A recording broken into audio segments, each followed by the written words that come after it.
man. Bright light.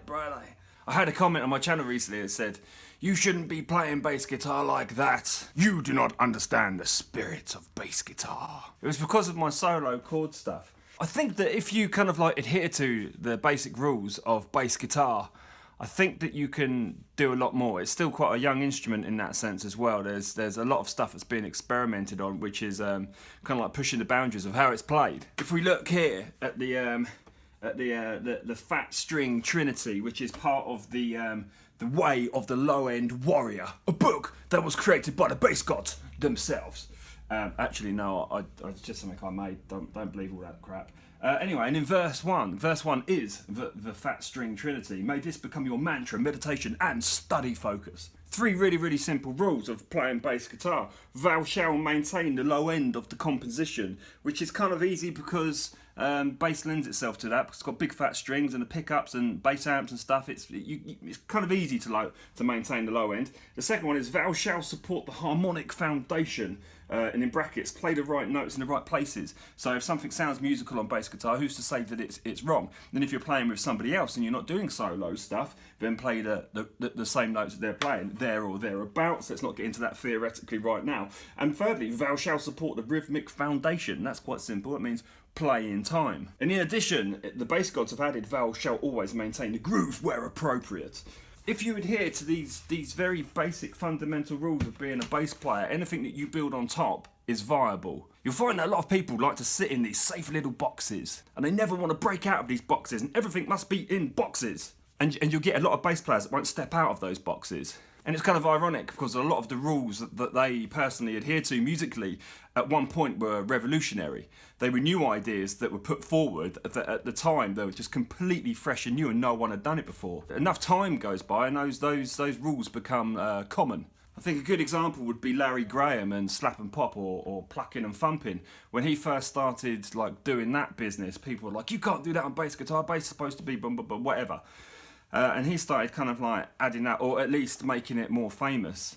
And you still get a lot of purists that are completely anti slap and pop, but it's just a tool. It's one tool that you can use on the bass guitar to kind of add to the composition. It's a ridiculous thing to say that you shouldn't be doing it that way. If it sounds right musically and it fits all of the things that you're supposed to be doing as a bass player, no one can tell you that you shouldn't be doing it like that. And also, when we get into the solo stuff, it becomes art, and I don't believe that people should be able to dictate how you can kind of communicate art. That's a great thing about art. It comes from a personal place within us. So when people say you shouldn't be playing bass chords on the bass, I just happen to disagree with those people. I think you should try everything on bass, and if it sounds good musically in the musical composition, and you're doing the basics, low end, rhythm, playing the right notes, then who's to say that you shouldn't do it? Ignore those people, man. You don't need them in your life.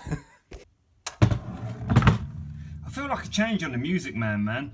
The Creeper's done me for like a really, really long time, but I'm kind of bored of it now. I need to put another design in there. Has anybody got any ideas? Put it in the comment below, man. I need to ponder this. I need a cup of tea, I think. And no, I've got no milk. I'm gonna have to go out and get some milk.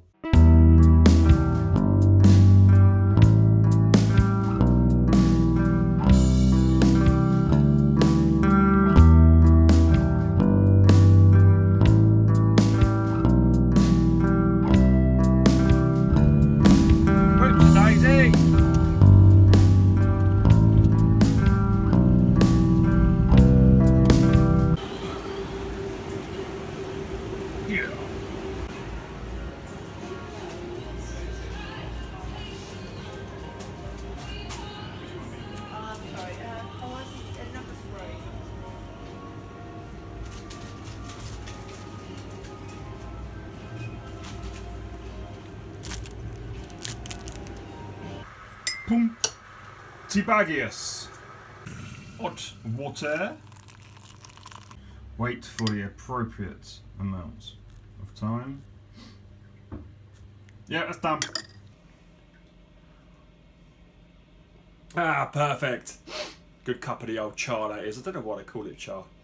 Chinese, something. I don't know. Anyway, I think I'm going to teach you that bass line I did at the beginning.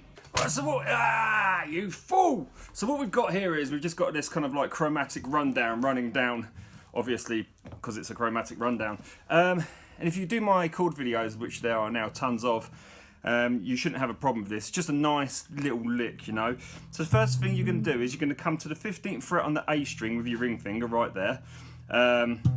Okay. What we're going to do is going to play the A, D, G, and then the D strings again. So A, D, G, D. It's going to just do that all the way through and throughout. So 15th fret, ring finger on the A string, and then at the 14th fret on the, what should we say? Yeah, on the G string, 14th fret on the G string, put your middle finger right there, okay? Now play the A, D, G, D, as previously mentioned. You'll notice that this D string is just constantly ringing throughout, okay? So A, D, G, D, okay? Come down half a step on the A string, so that's a fret down with your ring finger to the 14th fret, okay? And then take your index finger to the 12th fret on the G string. So we have, and play the same thing again, A, D, G, D. So you play the first one twice, come down to the next one, play that twice as well. So we have,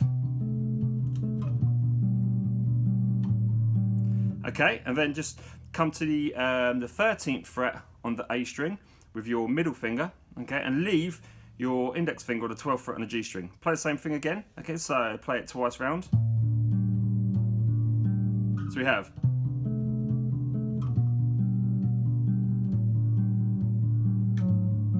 okay, then all we're going to do is that chord there, we're going to take that and transpose it down half a step. So move the middle to the 12th on the A string, okay, and then move the index finger to the 11th fret on your G string. And play that twice. So we have,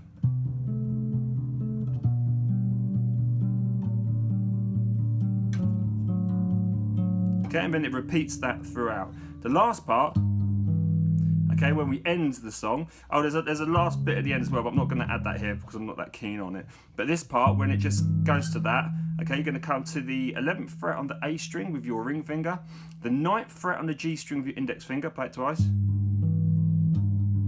So we have, nice and quick. And then we come to that end part, play that 4 times, 1, 2, 3, 4, okay, and just to finish off that chromatic rundown, we're going to come to the 10th fret on the A string with your ring finger, and we're going to have a bit of a stretch there. It might cause some people some problems. I'm going to come all the way down to the 7th fret on the G string with your index finger and maintain this chord here. So we have,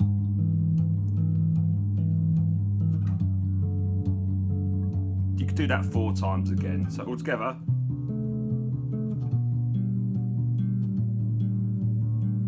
And again. And let's end it here. So we're going to come down, play 4 times, and then finish. If that's too much, I'll just find another note on the G string, which is easier to access. There's plenty there.